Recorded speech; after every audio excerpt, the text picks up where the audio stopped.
Bismillahirrahmanirrahim. Assalamualaikum warahmatullahi wabarakatuh. Alhamdulillah wassalatu wassalamu ala Rasulillah wa ala alihi wa sahbihi wa man ittaba'a huda. Amma ba'du.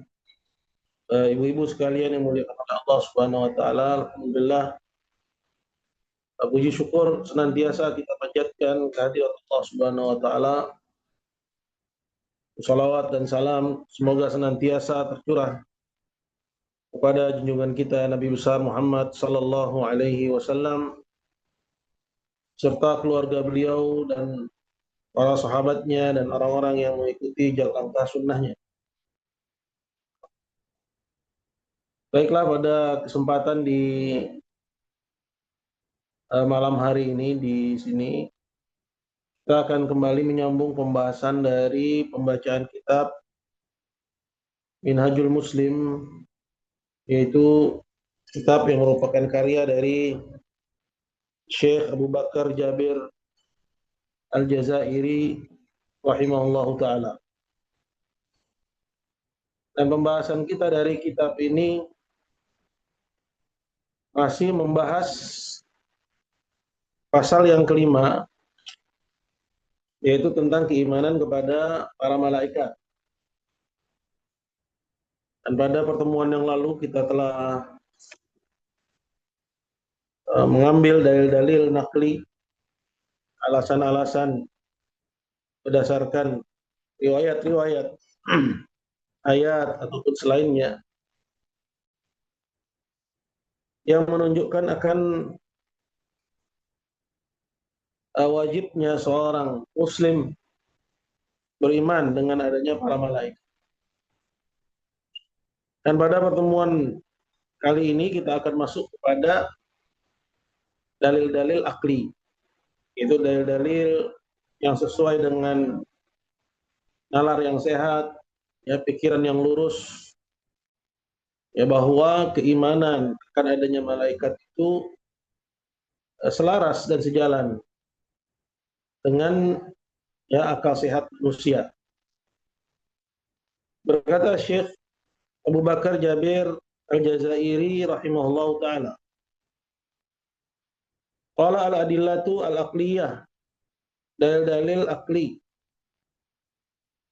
Yang pertama, innal aqla la yuhilu wujudal malaikah wala yanfi, bahwa akal yang sehat itu tidak menganggap mustahil adanya malaikat dan tidak juga menafikan, tidak juga menolak keberadaan malaikat. Karena al-aqla la yuhilu wa la yanfi illa ma kana mustalziman lijtima'id diddain. Katanya karena akal yang sehat dia tidak menganggap mustahil, tidak pula menafikan kecuali yang menuntut adanya suatu yang kontradiktif, ya, ijtima' liddain, berkumpulnya dua hal yang kontradiktif. Nah, suatu yang kontradiktif ini akal menafikannya. Suatu yang bertolak belakang, akal sehat itu menolaknya. Seperti misalnya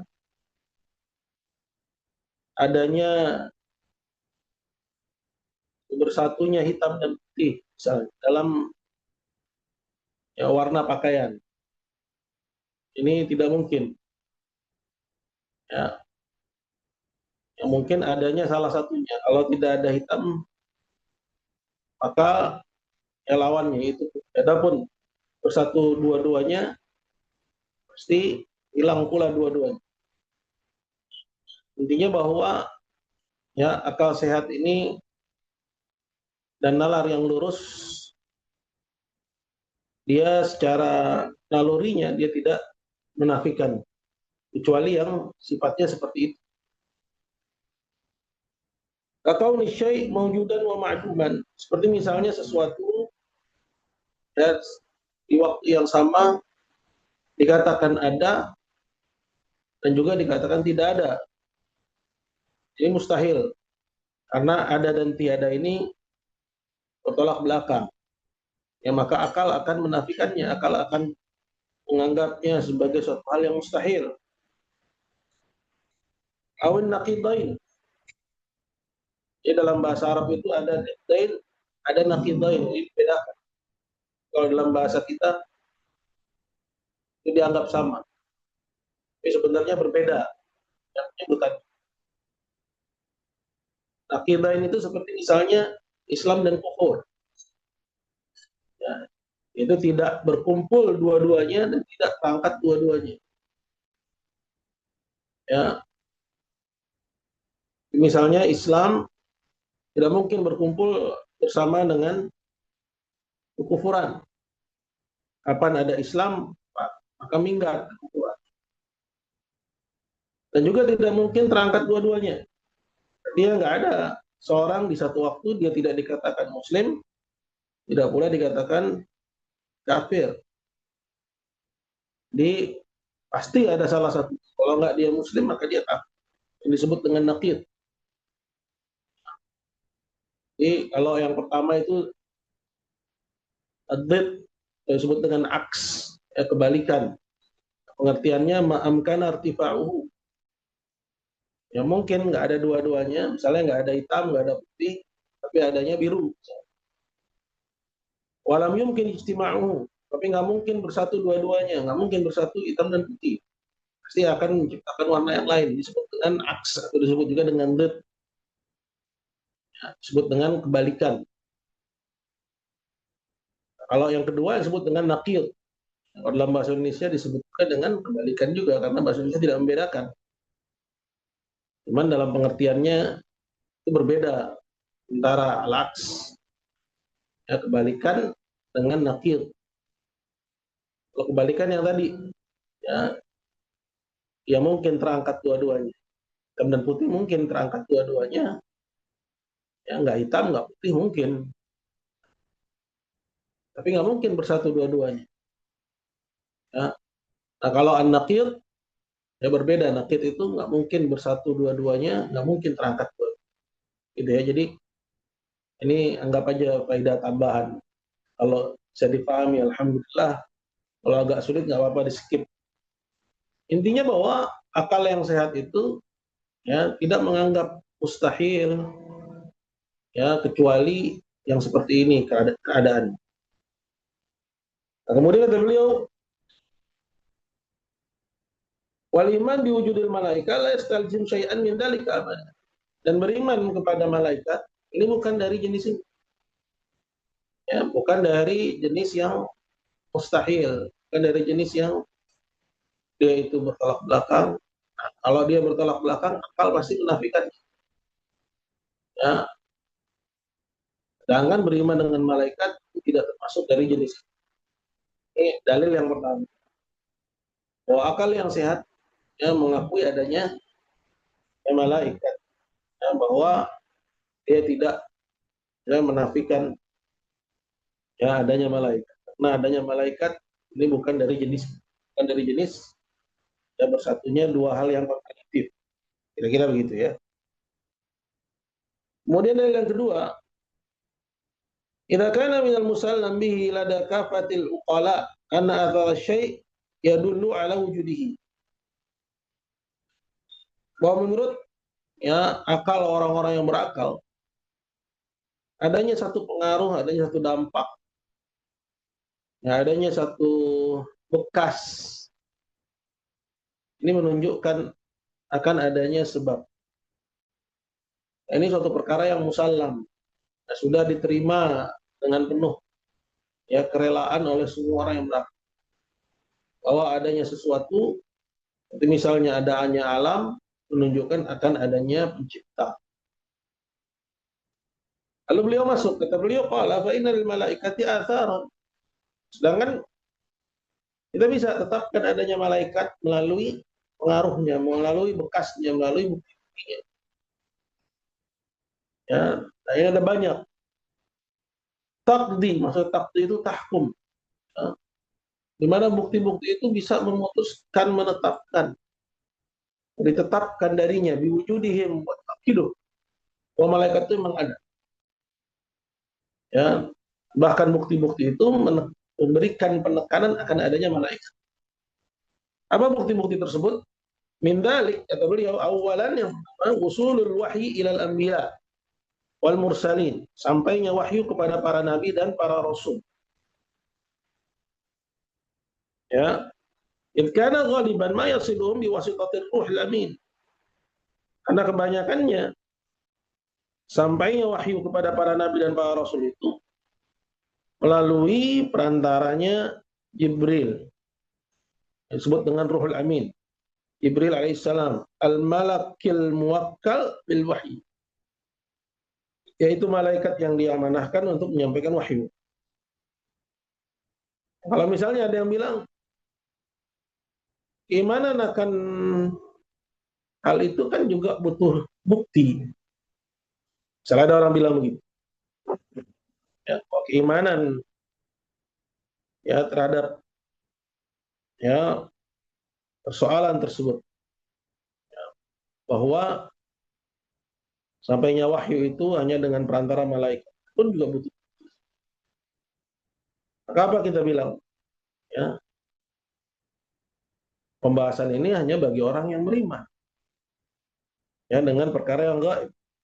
Allah Azza wa Jalla telah terangkan dalam banyak ayat dalam Al-Quran, ya, bahwa Allah Subhanahu wa Ta'ala dia tidak menyampaikan wahyu ya kecuali apakah dengan perantara malaikat itu Jibril atau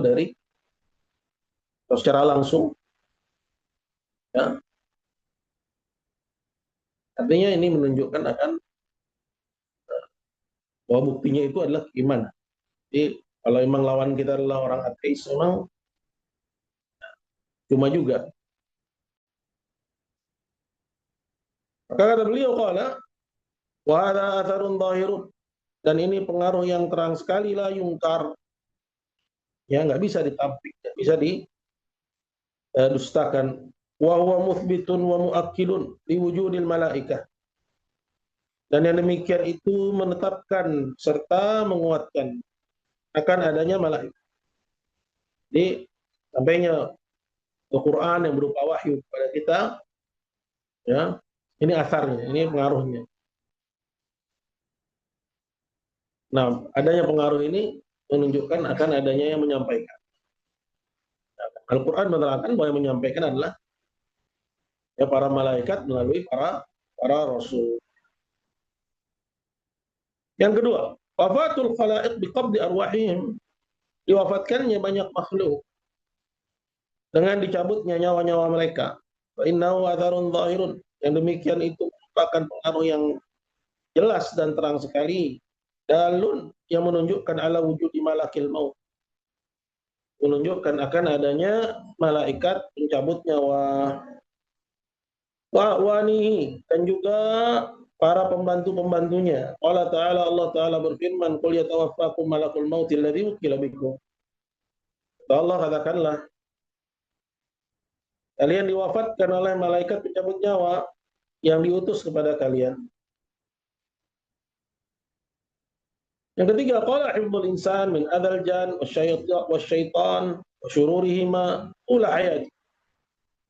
Pengaruh yang ketiga yang menunjukkan akan adanya malaikat, ya, dijaganya manusia dari gangguan jin, syaitan, dan kejahatan keduanya sepanjang hidup. Wa huwa ya'ishu bainahuma, sedangkan manusia itu tinggal di antara mereka, di tengah-tengah jin dan syaitan. Wa yarayani, jin dan syaitan itu melihat si insan ini, si manusia ini. La yarahuma, sedangkan si manusia tidak melihat keduanya. Tidak bisa melihat jin, bisa melihat syaitan. Wa yaqdirani ala adiyatihi, dan juga jin dan syaitan itu mampu untuk mengganggunya. Wala yaqdiru ala adahuma, dengan manusia tidak mampu untuk melakukan yang sebaliknya. Tapi manusia hidup di antara mereka dalam keadaan selamat dari kejahatan dan gangguan mereka. Ini bukti akan adanya malaikat yang menjaga mereka. Kata beliau, qala au hatta daf'i syarrihima dalilun ala wujudi hafadhatin lil insani. Bahkan dihalaunya kejahatan keduanya ini, kejahatan jin dan syaitan dari manusia. Ini menjadi bukti akan adanya malaikat penjaga bagi manusia. Yahfazunahu wa yadfa'una anhu, yang menjaga si insan tadi dan membelanya. Sebagaimana yang Allah Ta'ala terangkan dalam surat Ar-Ra'd ayat 11, lahum mu'aqibatun min baini yadayhi wa min khalfihi yahfazunahu min amri. Bagi manusia ada mu'aqibat, yaitu malaikat-malaikat penjaga. Min baini yadayhi wa min khalfihi, di depan dan di belakang. Yahfazunahu min amrillah, yang menjaga si manusia ini dari ketetapan Allah Subhanahu wa Ta'ala. Artinya dia tidak akan mati kecuali ya sesuai dengan yang Allah Azza wa Jalla takdirkan. Ya, bagaimana yang terjadi ya belum lama ini, atau saat-saat ini kita ini dalam kondisi ya Allah Subhanahu wa Ta'ala kembali tampakkan kepada kita bukti-bukti akan kebesaran, ya, bukti-bukti akan keperkasaannya. Ya, barusan kita lihat di Facebook bagaimana batu-batu besar itu dapat dihangitkan oleh air yang besar yang menggulung. Tapi ketika airnya surut, eskavator itu nggak mampu untuk mengangkat. Artinya manusia ajizun, lemah. Ya, dan bahwasanya Allah Subhanahu wa Ta'ala dialah yang maha perkasa.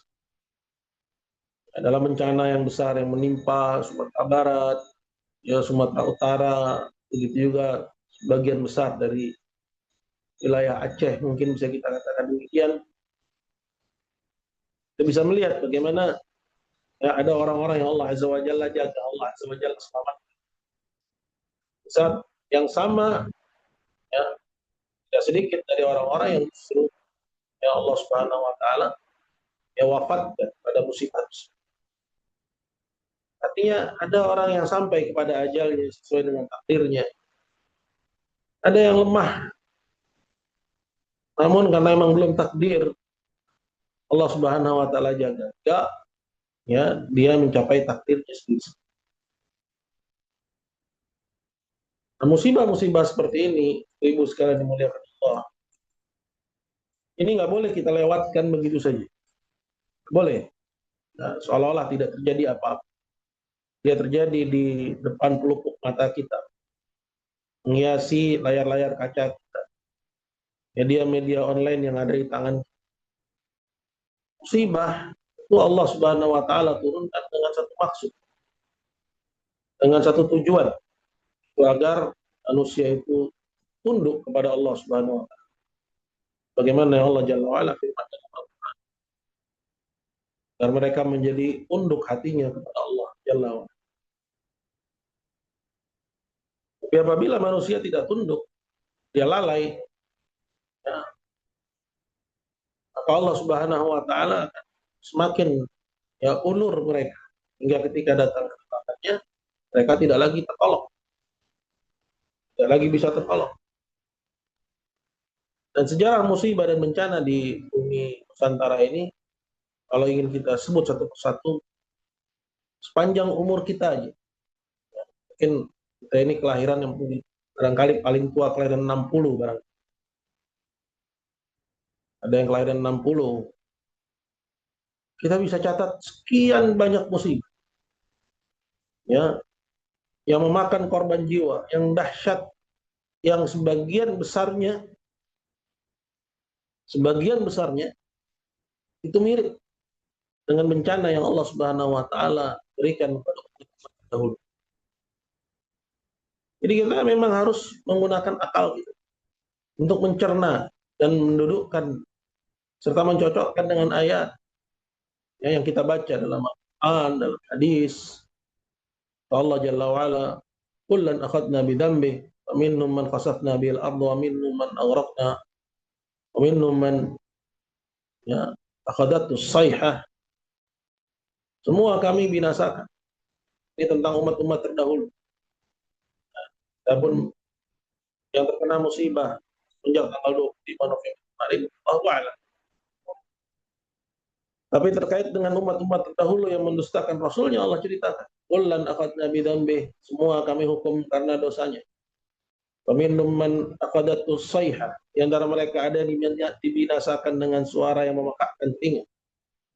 Waminhum man khasafna bil ard, dan di antara mereka ada yang kami khasafna, ya, kami sapu, kami benamkan mereka ke bumi. Waminhum man aghraqna, dan di antara mereka ada yang kami tenggelamkan. Wa ma kana Allahu liyadlimahum walakin kanu anfusahum yadlimun. Bukan Allah yang mendolimi mereka, tapi mereka sendiri yang mendolimi diri. Saat-saat seperti ini kita ini butuh ya memiliki akal seperti orang badui, seperti orang ghabi, seperti orang bodoh yang tahu bahwa musibah itu semata-mata datang dari Allah. Maksud saya orang bodoh itu tanda kutip, karena saat ini ramai dan gencar ya disuarakan bahwa kita nggak boleh menyerah dengan takdir. Yang mereka mengatakan seperti yang ditulis dalam meme-meme, ya, musibah banjir itu bukan takdir.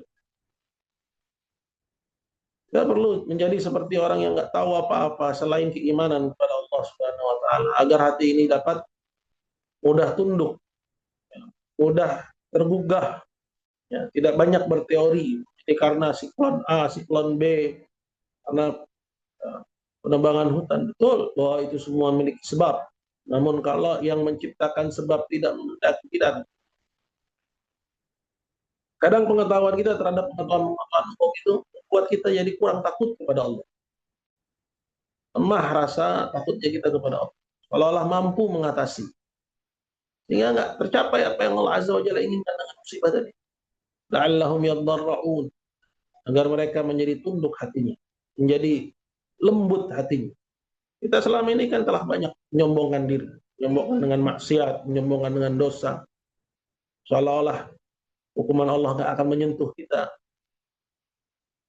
Terlalu banyak kita dan terlalu sering kita menyombongkan diri, sehingga lupa apa yang dimaukan oleh Allah Subhanahu Wa Taala dengan musibah. Ya, sehingga ketika datang musibah kita pun ramai berteori. Ini karena siklon ini, siklon itu, karena penebangan hutan. Mungkin saja itu semua kita katakan ada benarnya. Tapi seringkali orang yang mengucapkan demikian itu malah lupa bahwa itu semua, ya, kalau bukan karena Allah Azza wa Jalla yang menghendaki maka tidak ada. Jadi jangan sampai lalai. Kembali kepada pembahasan kita. Itu semua menunjukkan ya bahwa itu pengaruh adanya malaikat.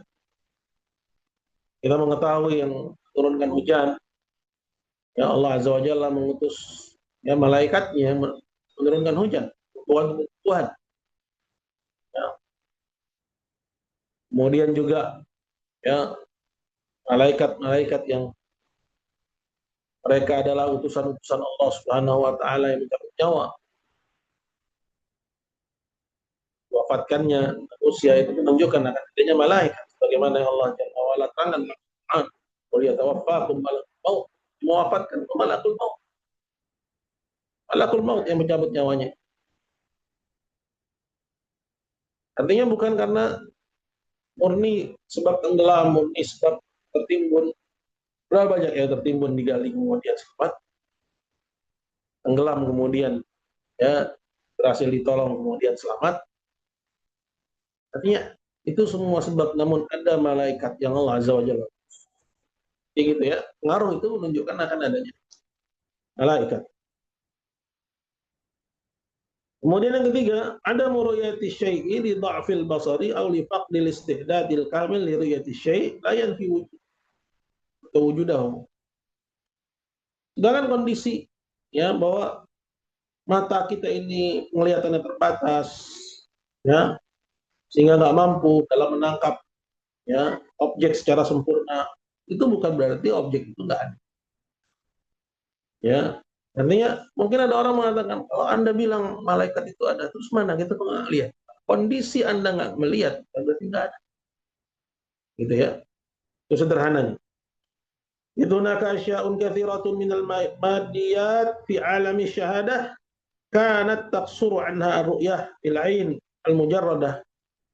Karena berapa banyak ya dari objek-objek ya yang nyata, namun ya pandangan kita terbatas dari melihatnya dengan ya, mata telanjang. Wasbatil antura biwuduhin. Tapi sekarang dengan kemajuan teknologi bisa kelihatan. Biwasitil mukabbirat nazar, dengan perantara misalnya mikroskop, teleskop, ya, atau alat-alat digunakan untuk angkat objek, ya, yang ada dalam perut misalnya, ya, dengan CT scan, MRI misalnya, yang dulu nggak bisa ditangkap, bukan berarti nggak ada, ya, atau benda-benda yang kecil yang hanya bisa dilihat, ya, kok besar, atau benda-benda langit yang nggak bisa dilihat dengan mata telanjang, berarti nggak ada, mulai tersingkap ya belakangan ketika adanya kemajuan dalam teknologi. Begitu juga ya malaikat. Ini bukan berarti nggak ada. Kondisi kita nggak melihat itu karena ya lemahnya penglihatan kita. Nah ini 3 dalil. Ya dalil akli, dalil dengan akal sehat, nalar yang sempurna. Ya di samping dalil-dalil nakli dari ayat, hadis yang diterangkan pada pertemuan yang lalu yang menunjukkan bahwa ya orang yang beriman ya mengimani adanya malaikat. Ya, samping dalil nakli dan dalil akli tadi juga taufik dari Allah, hidayah dari Allah yang Allah Subhanahu wa taala ya berikan kepada mereka, kepada orang-orang. Kita masuk kepada pasal yang berikutnya, yaitu pasal yang ke-6. Al-faslu sadisu al-imanu bi kutubillahi ta'ala. Pasal yang ke-6 adalah beriman dengan kitab-kitab Allah Subhanahu wa taala. Jadi kita sudah mengambil keimanan kepada Allah. Ini ada 4. Keimanan terhadap adanya Allah, keimanan terhadap uluhiyahnya Allah, rububiyahnya Allah, nama dan sifat. Kemudian yang kedua yaitu beriman dengan ya malaikat-malaikat Allah Subhanahu wa taala. Sebelum kita masuk pada pembahasan beriman kepada kitab, beriman kepada malaikat itu global dan terperinci. Saya lupa ini sudah dikasih atau belum. Ini maksud dengan global adalah kita mengimani bahwa Allah Subhanahu wa taala memiliki hamba-hamba yang diciptakan dari cahaya yang tugasi untuk mentaatinya ya, dan mereka tidak bermaksiat kepada Rabbnya Subhanahu wa taala. Ya, jumlahnya hanya Allah Subhanahu wa taala semata yang tahu. Ya, berapa banyaknya, ya, siapa saja mereka dan tugas. Ini keimanan yang global, keimanan yang terperinci ya sesuai dengan yang Allah kabarkan satu persatu. Misalnya malaikat Jibril, ya kita mengimani namanya Jibril, Mikail kita mengimani namanya Mikail, ya Israfil begitu juga, ya Munkar, Nakir, ya, dan juga para malaikat seperti misalnya Ridwan penjaga surga, Malik, Malakul Maut, malaikat pencabut nyawa. Kita mengimani itu dengan nama-nama secara perinci dan tugas-tugas. Dan kalau ada keterangannya yang menggambarkan tentang ya sifat, ya bentuknya, maka wajib bagi kita untuk mengimani sesuai dengan kabar yang sampai kepada kita. Adapun kadar wajib, ya kadar yang wajib ya adalah keimanan yang global tadi. Adapun yang terperinci sesuai dengan datangnya berita. Kapan datang berita kepada kita bahwa beritanya itu sahih, maka wajib bagi kita untuk mengimani sesuai data. Kita masuk kepada beriman kepada kitab-kitab Allah Subhanahu wa taala. Begitu juga dalam beriman terhadap kitab-kitab Allah ini ada yang global dan terperinci. Yang global adalah kita mengimani bahwa Allah Subhanahu wa taala memiliki kitab yang hanya Dia sendiri yang tahu ya berapa jumlahnya. Ya, yang Dia berikan kepada ya para nabi dan rasulnya,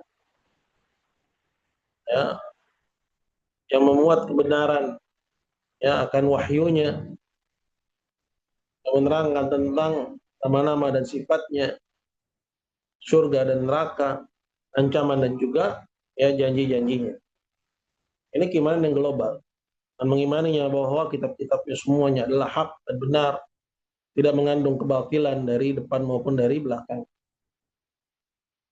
Ini keimanan yang global. Keimanan yang terperinci adalah kita mengimani sesuai dengan yang Allah Azza wa Jalla kabarkan. Misalnya, ya Az-Zabur, Allah Azza wa Jalla berikan kepada Daud, Taurat yang Allah berikan kepada Musa, Injil kepada Isa, Quran kepada Muhammad. Ada juga Suhuf Ibrahim wa Musa, lembaran-lembaran yang ada pada Ibrahim dan juga Musa. Bagaimana yang Allah terangkan dalam. Nah ini keimanan yang terperinci. Jadi beriman kepada kita pun juga demikian. Ada keimanan global dan keimanan yang terperinci. Berkata Syekh Abu Bakar Jabir Al-Jazairi rahimahullahu taala,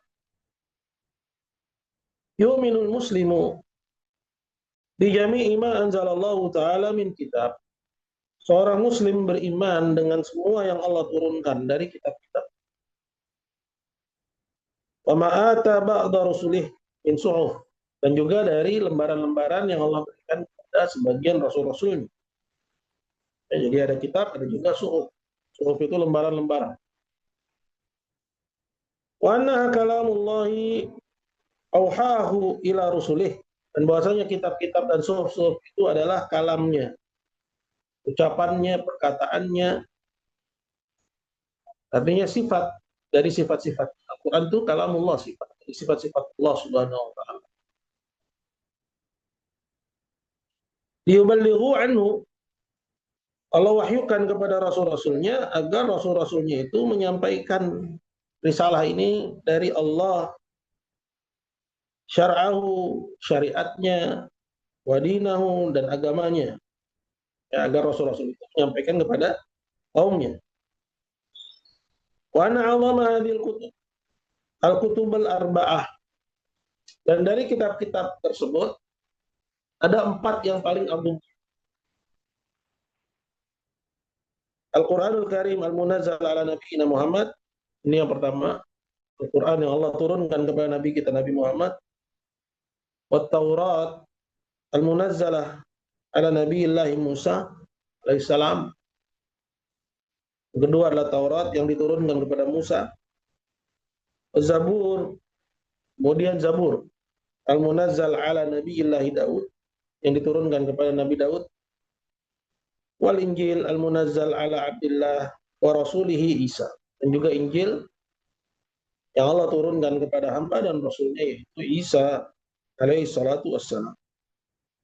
Ya, walaupun urutannya diawali dari Quran, mungkin Syekh Jabir, ya, beliau ingin menyebutkan mendahulukan Quran karena lisyarabi, karena keagungan Quran.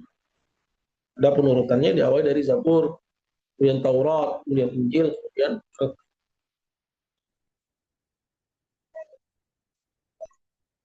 Wana Al-Quran Al-Karim a'lamu hadhil kutub, dan bahwasanya Al-Quran Al-Karim inilah yang paling agung dari 4, ya, dari kitab-kitab 4.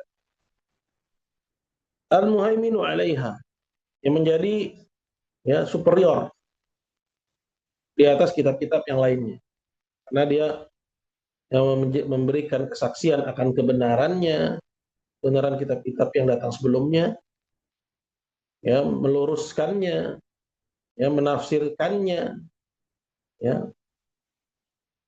itu semuanya ada dalam Al-Quran. Jadi dengan adanya Quran, maka selesai berlakunya kitab-kitab yang datang sebelum. Tidak boleh lagi setelahnya orang yang mengaku Kristen, misalnya, setelah Nabi diutus, ya, ada pilihan bagi mereka selain beriman dengan Muhammad dan mengamalkan apa yang ada dalam Quran. Kalau saya mau mengamalkan dengan Injil, bisa. Ya, karena dengan diturunkan Quran, ya, maka mengamalkan Injil yang sempurna dalam Quran. Karena Quran muhaimin, ya, sebagai superior dari kitab-kitab yang sebelumnya. menjelaskannya, meluruskannya, menafsirkannya, menguatkannya, menghapus sebagian hukumnya, gantikannya dengan yang baru. Itu yang dimaksud dengan kata muhaimin. Seperti yang Allah terangkan dalam Al-Quran di ayat yang ke-48 dari surat Al-Maidah. Kata Allah, wa anzalna ilaikal kitaba bil haqq, dan kami turunkan kepada Muhammad Alkitab dengan benar, musaddiqan lima baina yadayhi, yang membenarkan akan apa yang ada di hadapan minal kutub, dari kitab-kitab, minal kitab, dari kitab-kitab yang sebelumnya, wa muhaiminan alaih, dan dia sebagai muhaimin, ya, jadi superior dari ya kitab-kitab yang datang sebelum. Wa nasikhu li jami'i syara'iha wa ahkamiha, dan juga Quran ini ketika dia turun, dia menghapus semua hukum-hukum dan syariat yang ada pada kitab-kitab sebelum Al-Quran. Karena dengan adanya Quran, nggak boleh orang Yahudi beriman, masih tetap berpegang dengan Taurat, orang Kristen masih berpegang dengan Injil, ya, kecuali dia kafir pada Allah. Ya, sebagaimana yang disabdakan dalam hadisnya, kata Nabi SAW, la yasma'u bi ahadun min hadhil ummah yahudiyyun wala nasraniyyun thumma lam yu'min bima ursiltu bihi illa kana min ashabil. Tidak ada yang mendengar perihal diutusnya aku dari umat ini, baik dia Yahudi atau Kristen, kemudian dia nggak beriman dengan apa yang aku bawa, melainkan dia mesti mengira.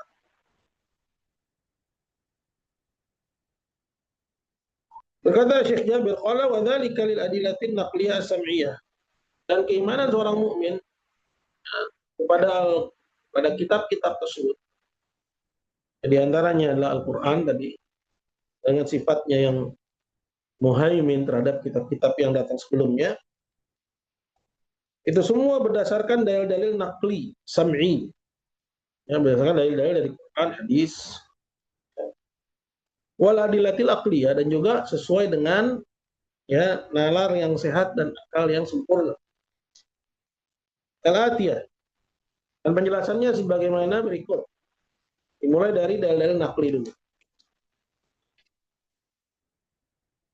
Dalil naqli yang pertama, amrullahi ta'ala bil iman biha. Adanya perintah dari Allah Ta'ala kepada manusianya untuk beriman dengan kitab-kitab.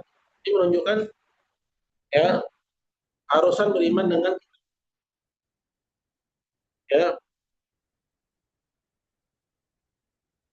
Nah, kadar wajib, di mana tanpanya seseorang belum dianggap beriman dengannya.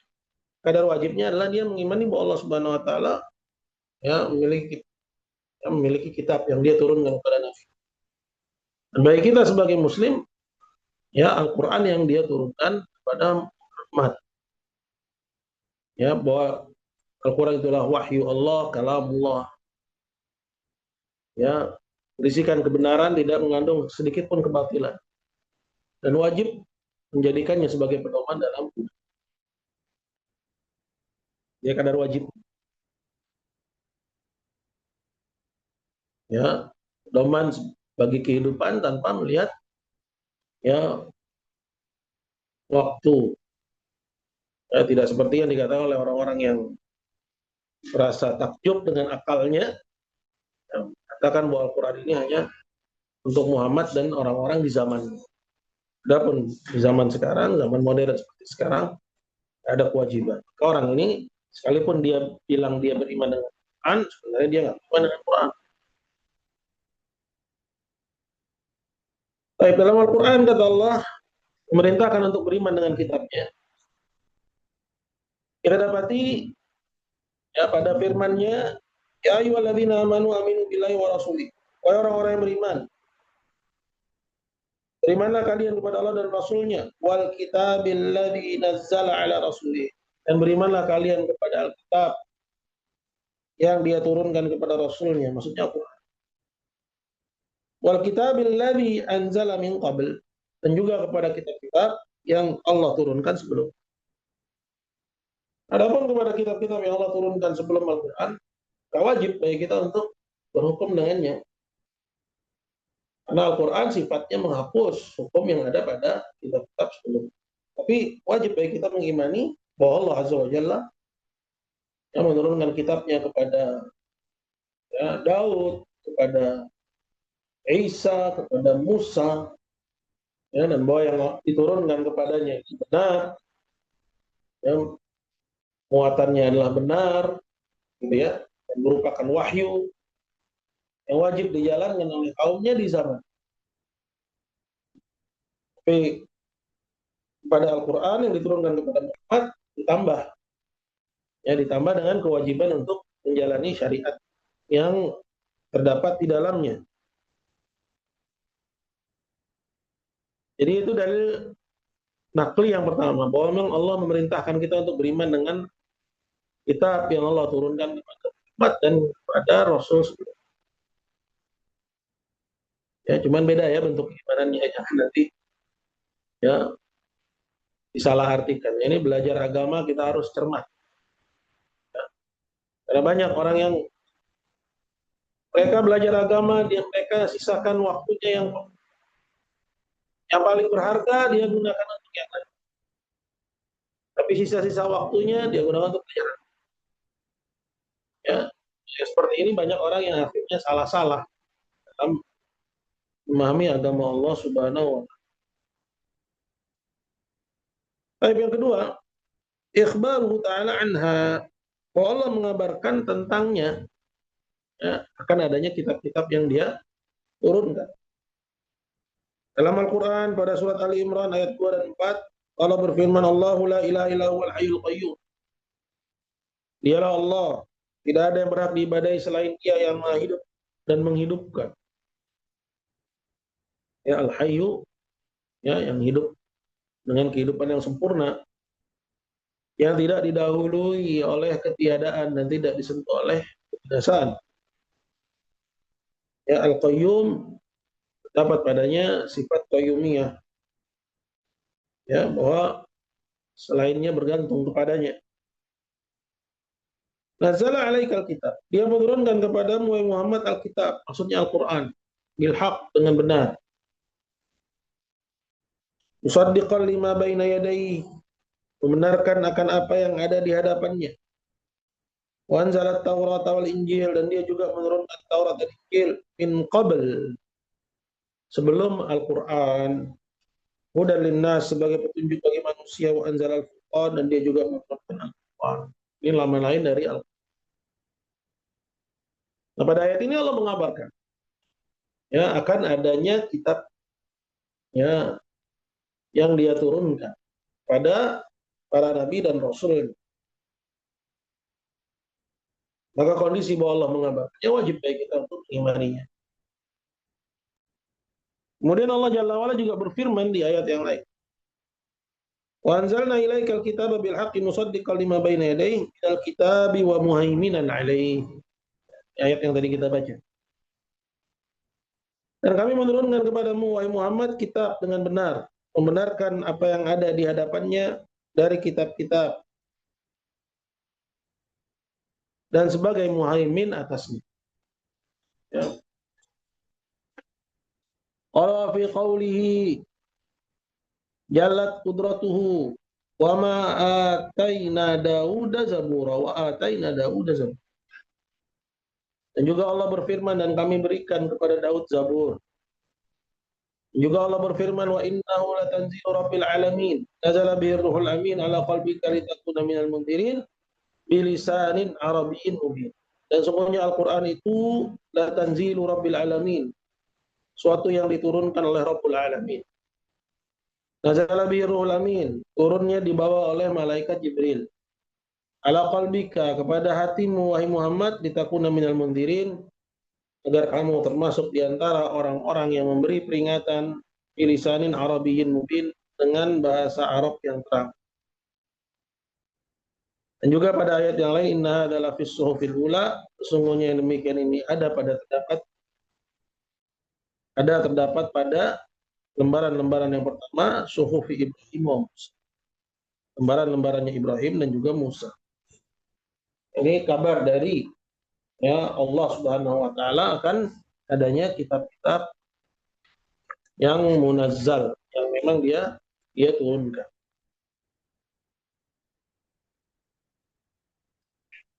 Kemudian yang ketiga, ini masih dalil nakli. Ya, nakli itu dari Quran ada banyak sebenarnya. Tapi memang nggak disebutkan semua. Kalau enggak, ya maka akan panjang pembahasan.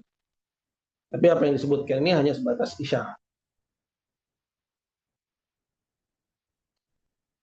Yang ketiga, dari dalil nakli, ikhbarur Rasul sallallahu alaihi wasallam bidzalika fi ahadits katsirah. Oh, Nabi juga mengabarkan akan adanya kitab-kitab tersebut pada banyak hadis. Nah, qauluhu di antaranya adalah ya sabda Nabi, innama baqaukum fi man salafa kama baina salatil asri ila ghurubisy syamsi. Jadi dalam hadis ini Nabi SAW ingin mengabarkan bahwa keberadaan umat Muhammad itu sebentar dibandingkan dengan orang-orang sebelumnya. Sehingga yang sebentar ini konsekuensinya amalannya pun juga lebih sedikit dibandingkan orang-orang sebelumnya. Cuman ganjarannya lebih besar dari Allah Subhanahu wa taala. Kata Nabi, innama baqaukum fi man salaf. Sungguhnya keberadaan kalian di dunia ini dibandingkan dengan orang-orang sebelum kalian. Kama baina salatil asri ila ghurubisy syams.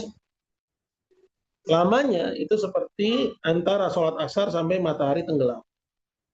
Asar misalnya sekarang jam 3, kalau di sini ya maghribnya jam 6 kurang. Ya, nggak sampai 3 jam. Uti'alu Taurati Taurat. Ya, sebelum mereka ada orang-orang Yahudi. Diberikan kepada mereka Taurat. Fa'amilu biha hatta intasafan nahar. Mereka mengamalkannya sampai datang ya pertengahan siang, masuk waktu zuhur. Ya, jadi jeda yang Allah berikan kepada mereka untuk beramal dengan Taurat itu panjang. Kalau misalnya matahari terbit ya jam setengah 6, ya zuhurnya jam 12, ya itu lebih dari 6 jam. Ya. Ajazu, kemudian mereka pun ajaz. Ajazu itu ya mereka tidak berdaya dalam mengamalkannya.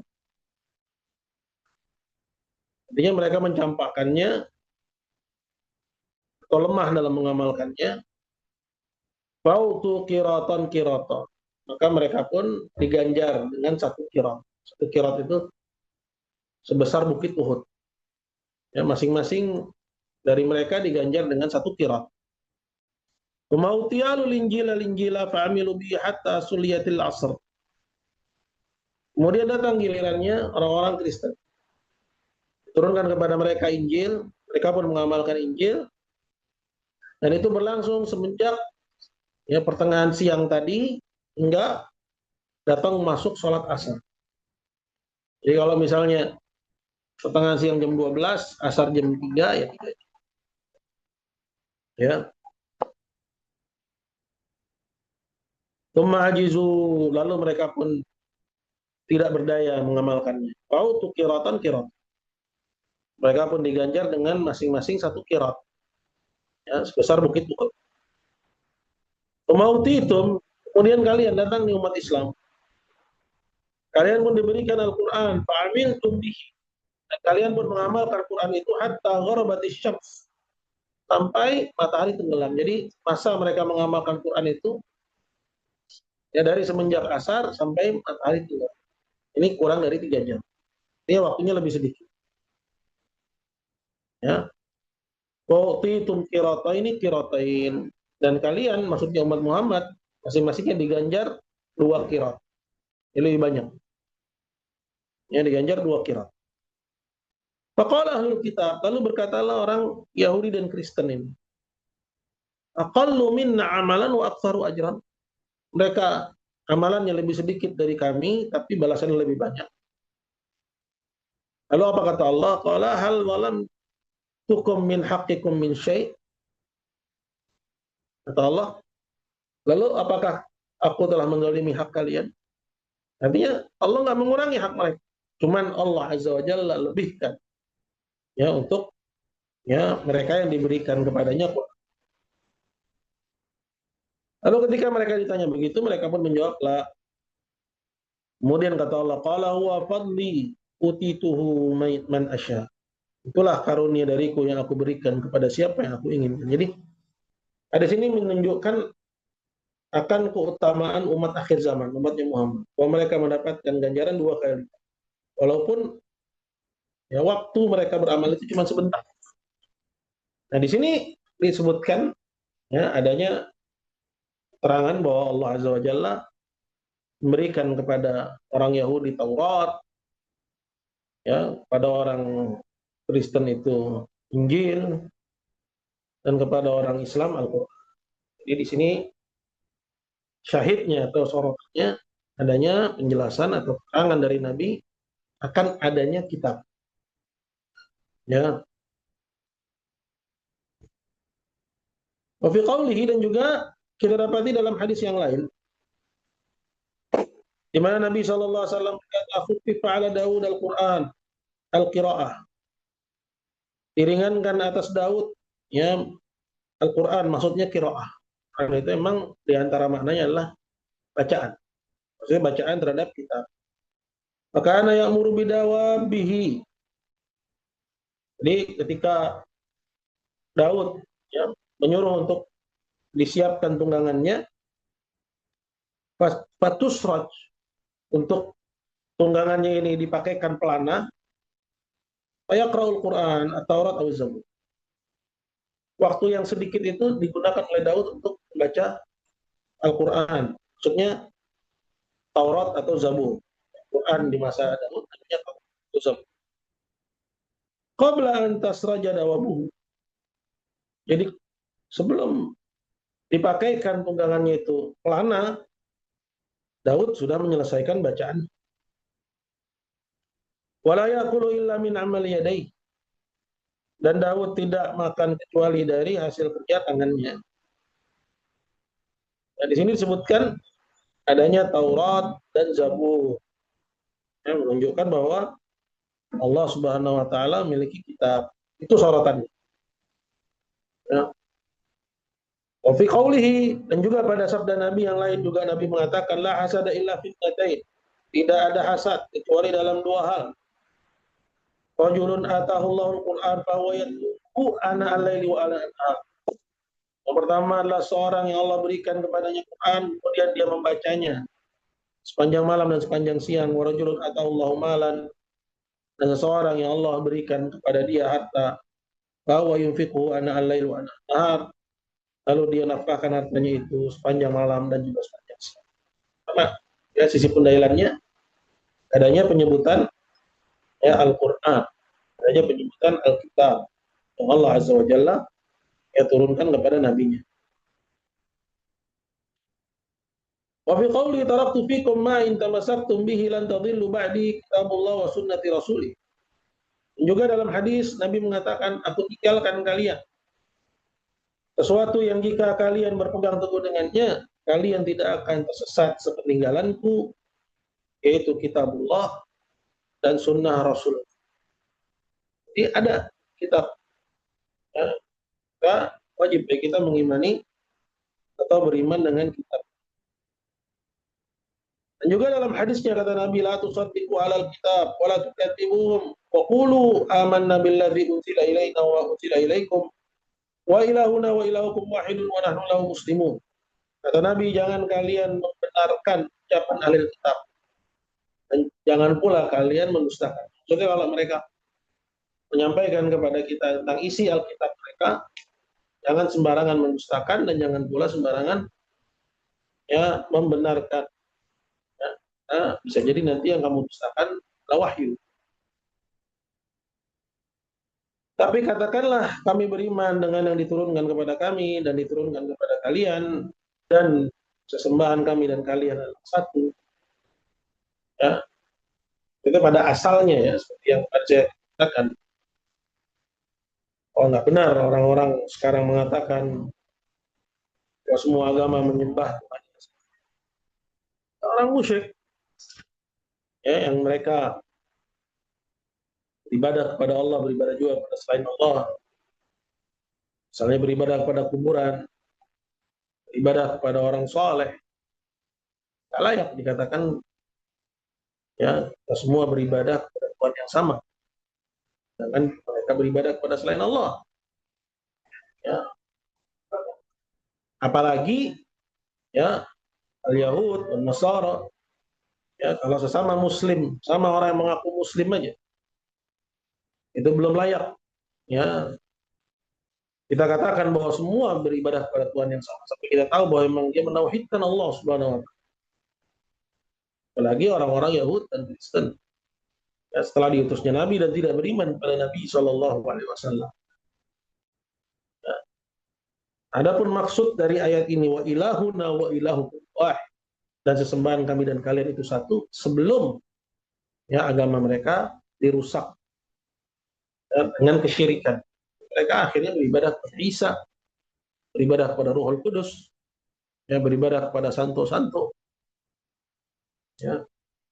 Jadi jangan sampai ya dari kalimat ya pada ayat ini atau pada hadis ini wa ilahuna wa ilahukum wahid, dan sesembahan kalian dan sesembahan kita adalah sama. Ya. Kemudian kita jadi termakan dengan syubhatnya orang-orang liberal.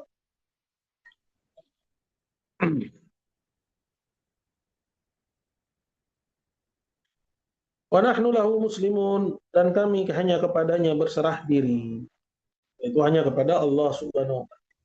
Pada hadis ini kita dapat penyebutan Nabi la tusaddiqu ahlal kitab.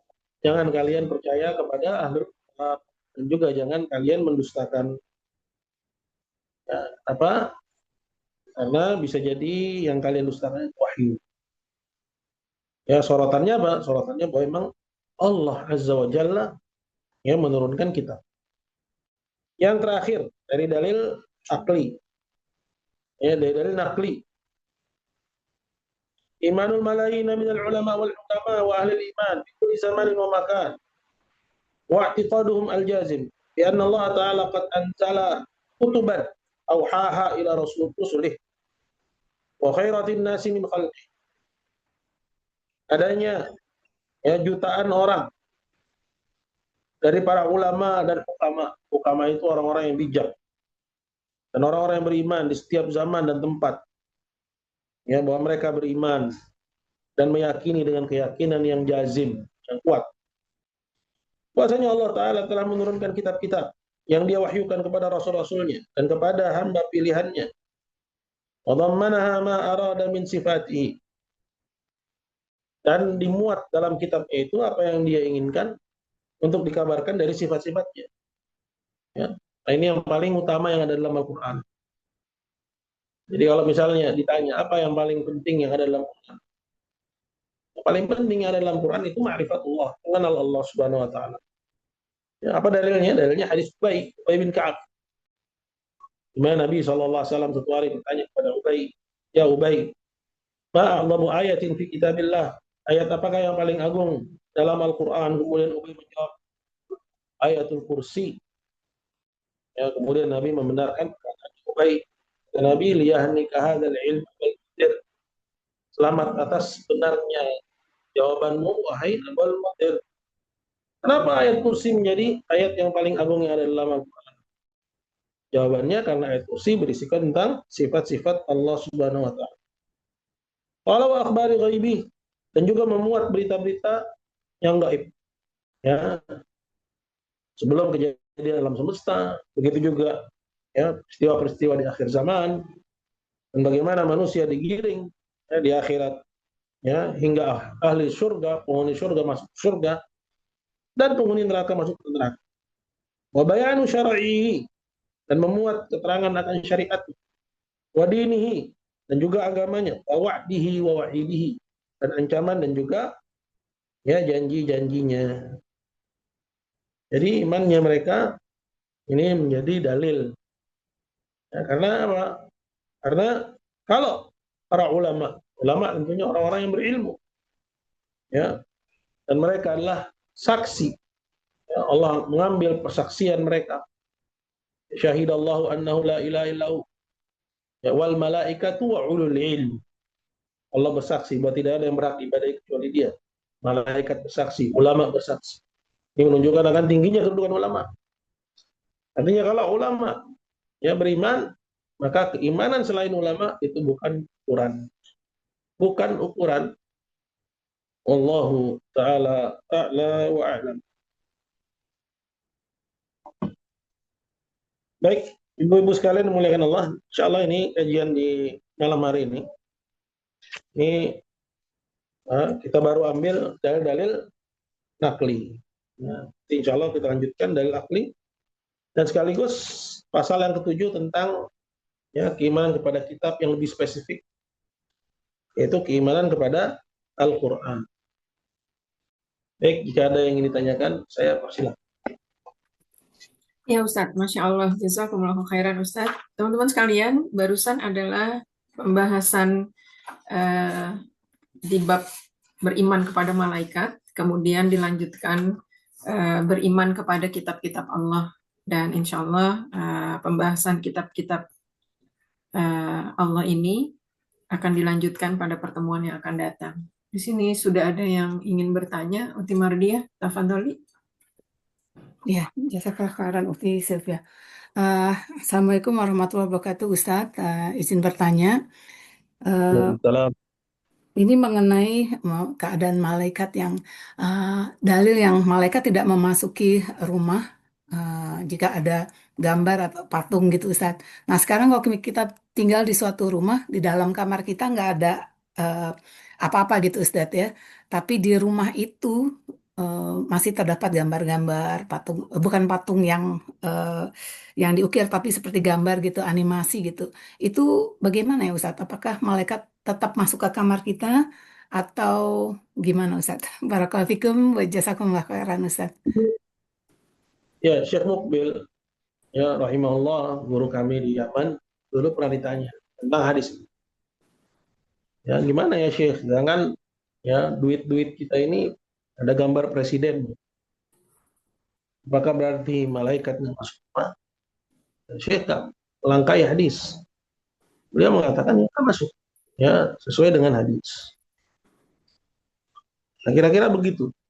Ya, kalaupun misalnya ya kamarnya nggak ada patung, nggak ada gambar, ya, tapi di ruangan lain ada patung dan ada gambar, sama. Terus bagaimana? Ya, karena ya uang itu ya jadi hajat dan kebutuhan kita dan ada di samping kita. Ya, Syekh ketika ditanya tentang masalah itu, ya, beliau tidak melangkai hadis. Beliau mengatakan ya seperti itu. Ya, ini menjadi ya cobaan bagi kita di zaman sekarang. Ya, di zaman sekarang, di mana ya barang-barang atau harta yang memang menjadi hajat kebutuhan kita sehari-hari itu memuat gambar, memuat ya, foto, makhluk hidup, gambar. Dan Nabi SAW mengatakan la tadkhulul malaikatu bihi kalbun wala suwar.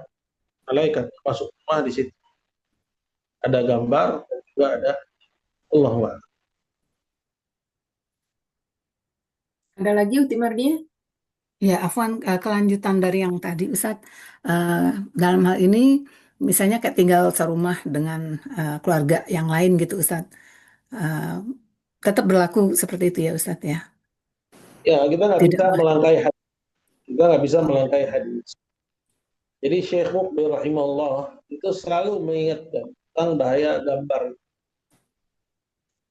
Kalau Baik. misalnya ya kaum muslimin ini menolak produk para produsen itu pasti akan mengikuti kemauan pasar. Jadi ketika kaum muslimin juga nggak peduli dengan hal itu, ya para produsen-produsen itu juga ya tidak mengindahkan apa yang terdapat dalam hadis Nabi SAW.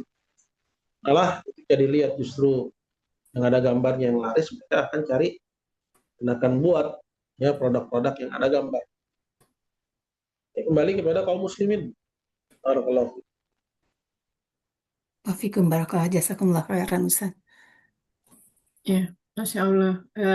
Jazakumullahu khairan, Ustadz Timardia. Teman-teman ada lagi yang ingin ditanyakan? Silakan. Apa saja materi hari ini sebelumnya atau seputar agama Islam?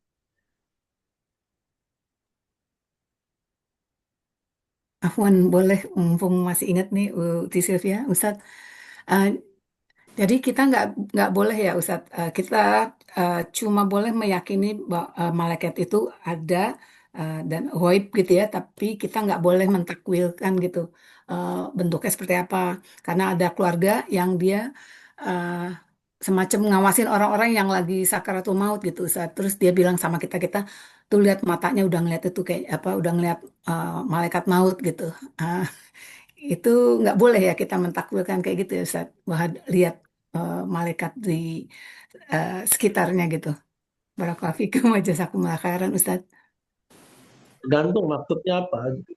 Tergantung maksud dia ketika mengucapkan itu apa. Jadi dilihat kepada konteksnya. Kalau maksudnya adalah membenarkan eh, apa yang diberitakan oleh Quran bahwa saat sakratul maut dia menyaksikan malaikat yang turun untuk mencabut nyawa. Ya, bagaimana Allah Subhanahu Wa Taala firman dalam Al-Quran. Ya, kata Allah dalam Al-Quran, wabasarukal yauma hadid, dan pandanganmu kala itu tajam. Artinya yang sebelumnya nggak tampak jadi tampak.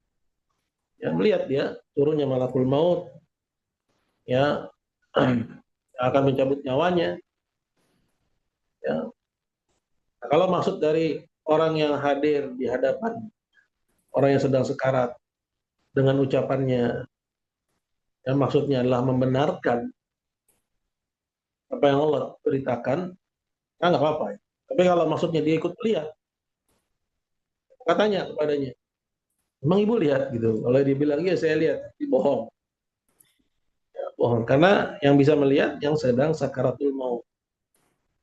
Ya, kan dia, ya kalau dia bilang dia juga ikut melihat, berarti dia bohong. Ya tergantung kasusnya. Barakallah. Ya, Ustaz. Wafikum barakallah. Ada lagi teman-teman tentang malaikat atau tentang yang sebelumnya?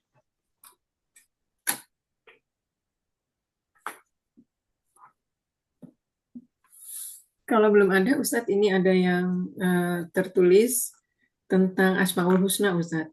Assalamualaikum Ya, warahmatullahi wabarakatuh. Ustadz, seandainya kita tidak mengetahui bahwa nama-nama Allah yang banyak itu, artinya maksudnya tidak menghafalkannya, tetapi kita meyakini segala kebaikan itu ada pada Allah Subhanahu wa Ta'ala di asma wa sifatnya. Apakah boleh mencukupkan diri memahami itu? Artinya, misalnya, kalau kita dapat musibah, kita tahu Allah yang memberikan musibah, tapi kita juga tahu itulah yang terbaik buat kita. Hanya hikmahnya terkadang kita tidak mengetahuinya. Apakah di sisi lain sebenarnya kita sebagai Muslim harus mengetahui nama Allah yang 99 itu dan menghafalkannya? Jazakumullahu khairan atas nasihat Ustaz. ya. Jadi kalau yang ditanya adalah kadar wajib, ya kadar di mana ya apabila seorang telah mengetahuinya dia sudah dianggap mendatangkan yang wajib, cukup baginya.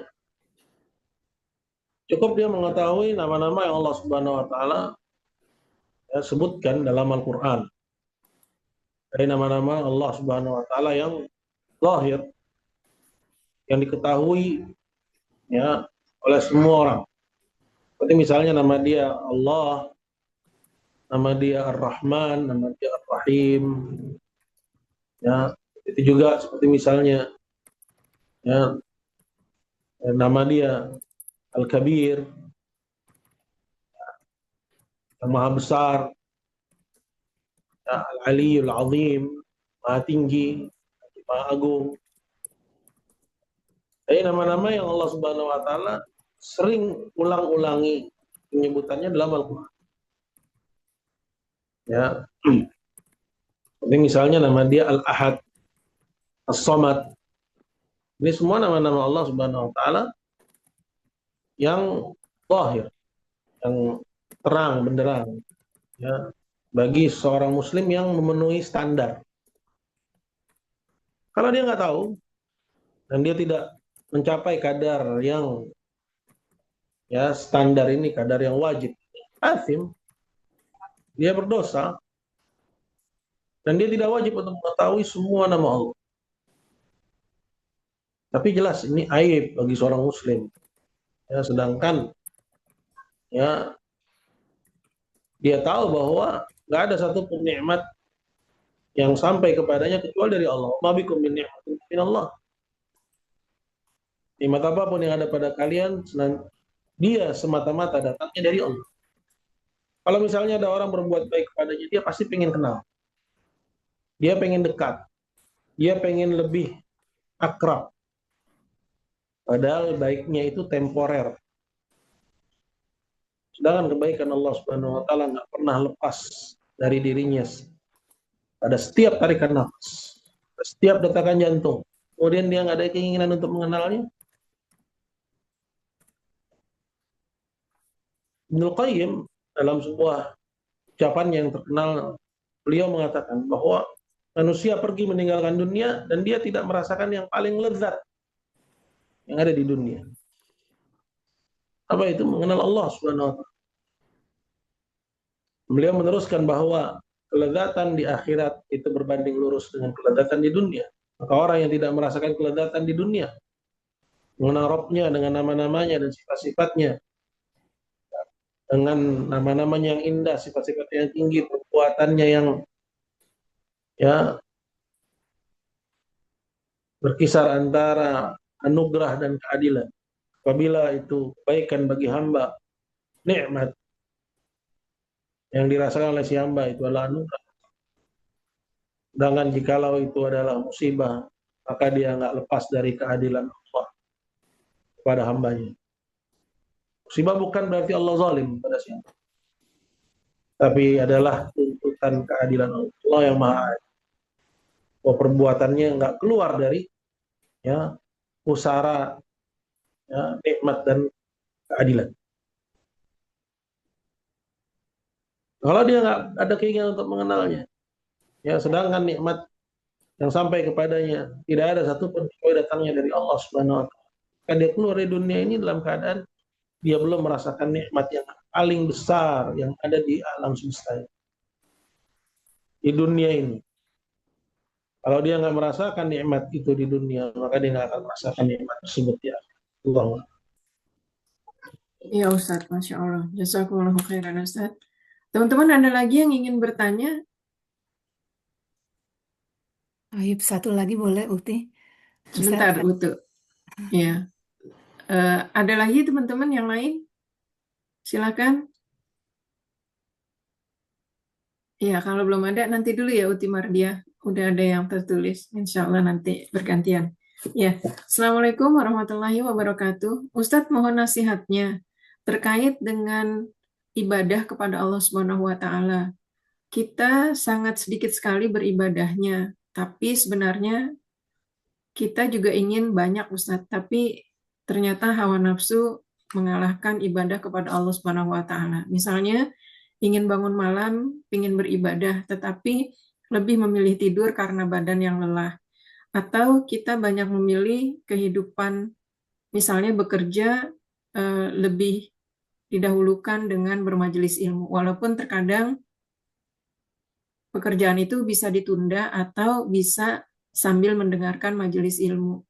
Bagaimana ya Ustadz keluar dari persoalan atau beban yang seperti ini? Jazakumullahu khairan atas nasihat Ustadz. Ya, ini pertanyaan yang bagus ya. Saya rasa ini menimpa semua kita, bahwa adanya keinginan untuk meningkatkan ibadah itu alamat khair, alamat adanya kebaikan dalam diri kita.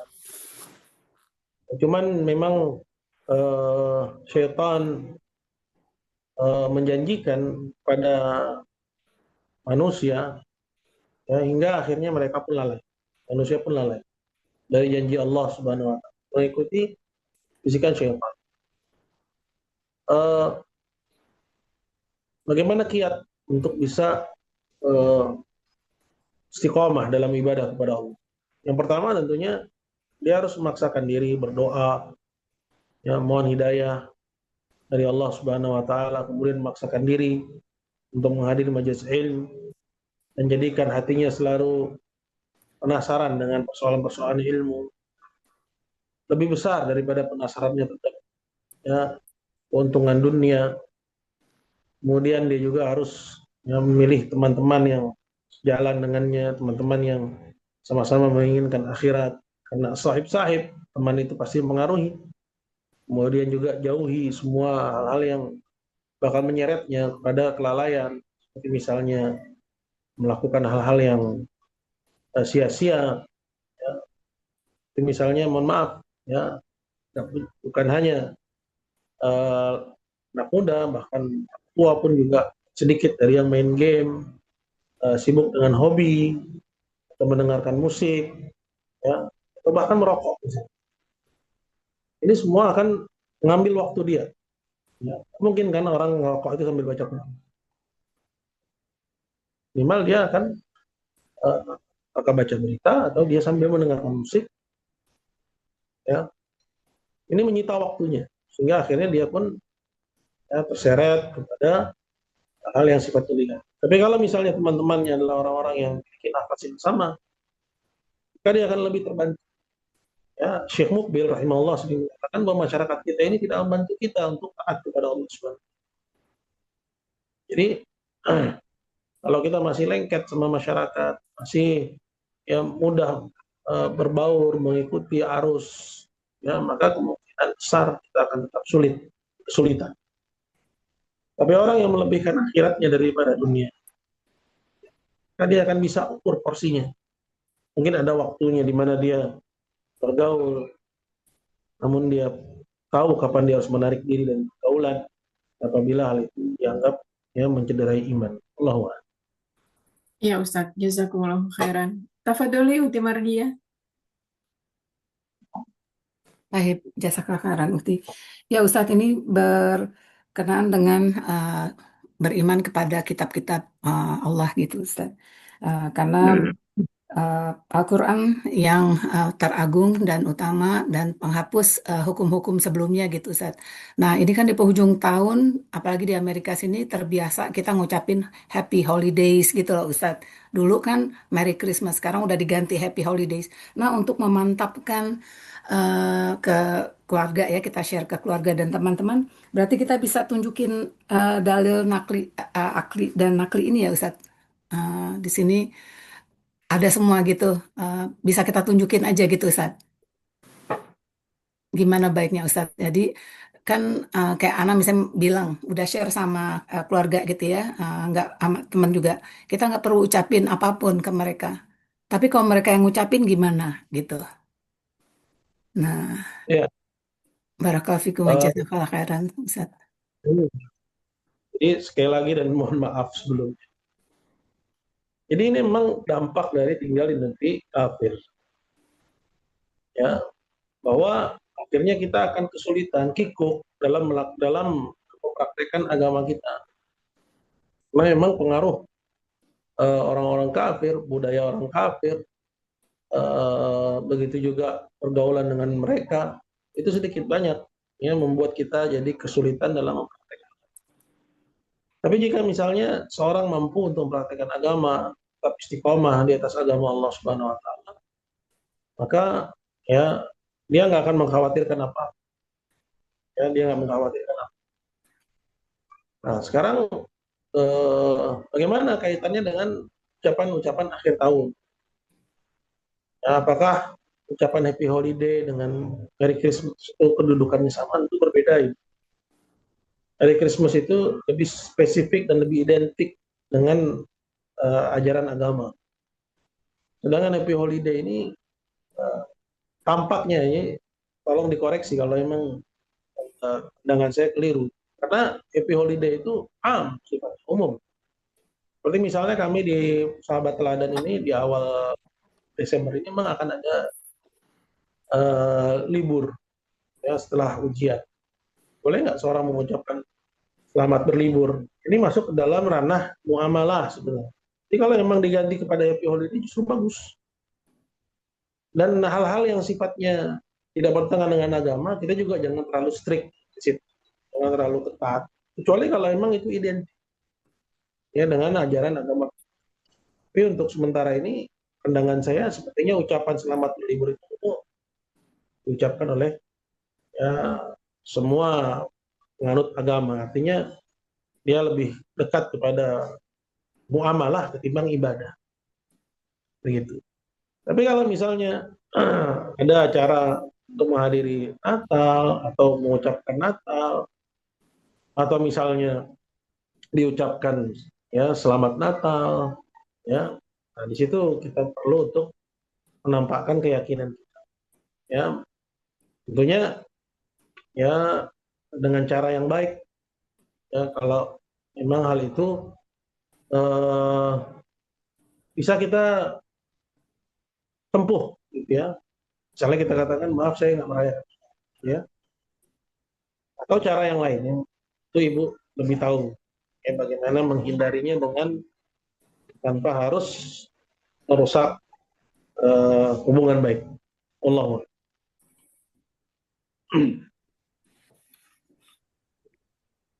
Baik, jazakallah khairan Ustaz Barakah Fikum. Jazakallah khairan Ustaz Sylvia.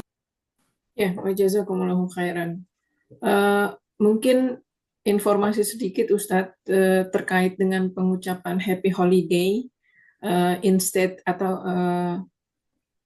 diganti kata Christmas-nya itu kalau terjadi di waktu-waktu yang Christmas pastinya untuk mengucapkan sama dengan maknanya Christmas, cuma diubah Happy Holiday supaya tidak mengucapkan Christmas-nya, tapi di waktu yang bersamaan. Artinya cuma mengubah kata gitu Ustaz. Tapi pada dasarnya kan mengucapkan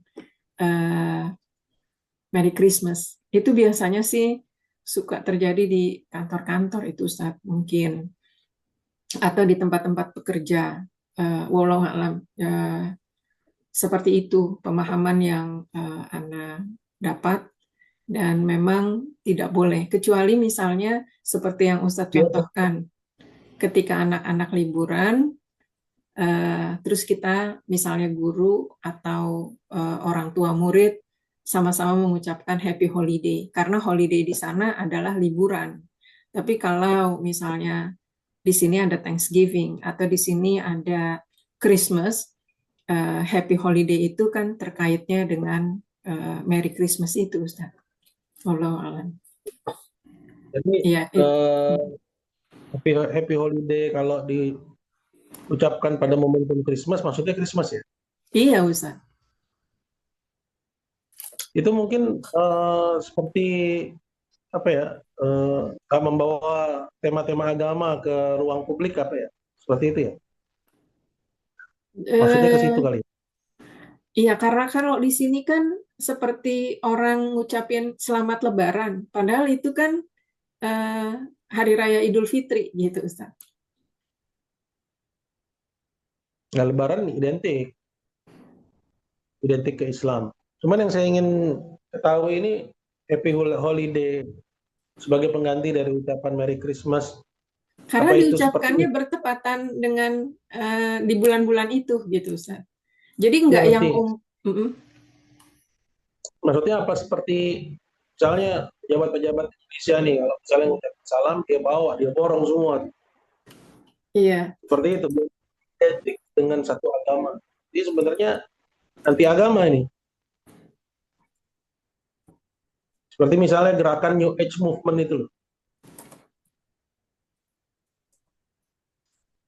Bisa dipahami nggak Bu? Artinya tidak identik dengan Islam, nggak identik juga dengan Kristen. Pokoknya agama global. Jadi sebenarnya kalau itu yang dimaksud ya anti agama itu. Holiday maksudnya anti Iya. agama. Mungkin begini Ustadz, jadi itu memang ucapan global, cuma tergantung circumstancesnya. Jadi ketika ya tadi misalnya liburan, berarti itu ditujukan untuk selamat liburan gitu Ustadz. Tapi ketika diucapkannya happy holiday pas celebration Natal, ya itu artinya untuk yang hari Natal itu Ustadz. Jadi walaupun umum, tapi diucapkannya bertujuan dengan situasi yang terjadi saat itu. Memang sih artinya happy holiday umum. Holy di sana kan ya ini ya Ustadz apa?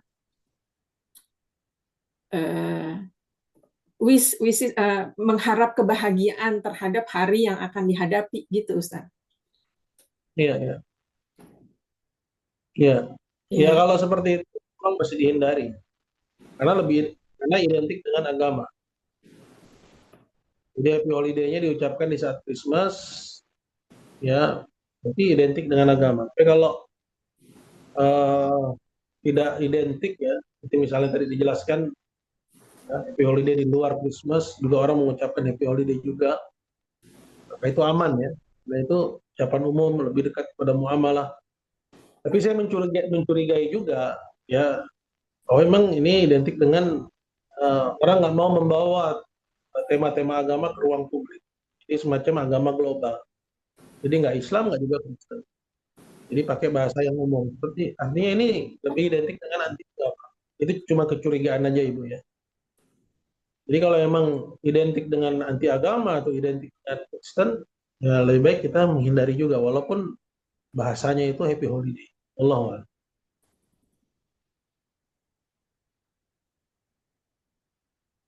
Iya Ustaz. Ya mungkin nanti teman-teman yang ada di sini bisa dilihat lagi dictionary-nya atau kamus dari yang kita pakai di sini. Tapi sepengetahuan Ana seperti itu Ustaz. Jadi happy holiday itu tergantung memang karena kan di sini hari-hari orang kafirnya banyak Ustaz. Misalnya untuk Jewish ada hari Hanukkah. Nah, itu libur juga terkadang mereka juga nyebut happy holiday. Nah, itu kan berarti ditujukan untuk Hanukkah. Itu Ustaz. Jadi ya mungkin begitu Uti Mardiah, mudah-mudahan esensi yang Ustadz sampaikan bisa kita sama-sama maknai. Ya Ustadz, memang terminologi di Indonesia agak berbeda dengan di sini. Dan mudah-mudahan apa-apa yang tadi esensinya bahwa terkait dengan hari-hari rayanya sebaiknya dihindari. Mungkin seperti itu. Ya. Mungkin waktunya masih ada, Ustaz? Silakan, Bu. Kalau masih ada yang ingin ditanyakan, silakan teman-teman. Kalau tidak ada, mungkin udah 9.30. Mungkin Ustadz bisa menutup kajiannya dan mungkin ada sepatah dua patah kata sebelum kajian ditutup dari Ustadz. Jazakumullah khairan. Amin. Baik, ibu-ibu sekalian yang mulia Allah Subhanahu wa taala. Seperti yang tadi saya selipkan ya. Saya menyinggung pembahasan seputar situasi kita saat ini di Indonesia ya, secara khusus terkait dengan bencana yang ini tidak mudah gitu sebenarnya. Tidak mudah dari besarnya bencana, kemudian juga peringatan tuh bagi kita. Itu yang paling penting bagi kita semua untuk kita selami ya. Untuk ibu-ibu juga saya tahu ada yang dari Sumatera Barat, ada yang dari Aceh. Ya, kita jangan lihat bahwa keluarga saya selamat. Jangan lihat itu. Kita harus lihat kita yang diselamatkan itu dipertontonkan oleh Allah, diperlihatkan oleh Allah Subhanahu wa taala akan kekuasaan dan kebesaran. Nah, ini harusnya menjadi pelajaran bagi kita untuk kita semakin tunduk pada Allah Subhanahu wa taala. Kemudian dari situ juga kita tergerak hatinya. Ya, karena sampai sekarang pun juga pemerintah daerah kewalahan. Itu ibu-ibu juga ikut mengikuti berita yang beredar ya. Kan banyak dari yang kami kenal di Kuala Simpang itu dari Selasa kemarin itu putus berita dengan kami. Artinya kami nggak bisa berhubungan dengannya. Yang di Biren, alhamdulillah baru kemarin kita sudah bisa sampaikan bantuan, tapi baru sekedar. Intinya bahwa pemerintahan lumpuh, ya kota ya, berantakan, dan yang dikhawatirkan saat ini adalah kelaparan. Khawatirkan adalah kelaparan. Saya mengimbau kepada teman-teman grup, juga saya ingin juga mengimbau kepada ibu-ibu, kita membuka dompet donasi ini selama sebulan sampai akhir Desember untuk pembangunan ya, di pondok pesantren kami. Sementara kita stop dulu donasinya, sementara kita alihkan untuk yang lebih membutuhkan. Karena ini sangat dahsyat dan nggak pernah terjadi sebesar ini sebelumnya. Ya, maka teman-teman, khususnya ibu-ibu sekalian yang ingin berbagi dan sudah sepatutnya kita sebagai seorang muslim untuk turut merasakan Nabi SAW